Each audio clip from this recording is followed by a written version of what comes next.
Hello friends, অনেকদিন থেকে ভাবতেছিলাম আয়নার উপর কোনো কারুকাজ করব, কিন্তু সুযোগ হয়ে ওঠেনি।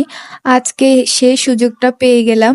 আজকের এই কাজটা আমি সুপার ক্লে ব্যবহার করে করব, আর আপনারা অবশ্যই ফাইনাল রেজাল্ট দেখার জন্য অপেক্ষা করুন। ফার্স্টে আমি নিয়ে নিলাম ব্রাউন কালার।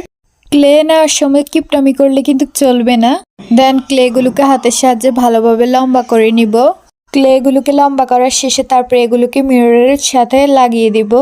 সত্যি বলতে ক্লে দিয়ে নতুন নতুন জিনিস আবিষ্কার করতে আমার কাছে খুব বেশি ভালো লাগে। আর এই তো কথা বলতে বলতে মিররের সাথে ক্লেগুলোকে ভালোভাবে লাগিয়ে দেওয়া শেষ। এবার যাতে আমরা মিররটাকে ভালোভাবে ক্যারি করতে পারি, তাই একটা চেইন লাগিয়ে দিলাম মিররের সাথে। এই কাজটা একটু সতর্কতার সাথে করতে হবে যাতে ক্লেগুলো নষ্ট না হয়ে যায়। আর এই তো আমার চেইন লাগানো শেষ। এবার মিররটাকে একটু বিউটিফুল লুক দেওয়ার জন্য আমরা ক্লে দিয়ে ফ্লাওয়ার বানাবো। ফ্লাওয়ার বানানোর জন্য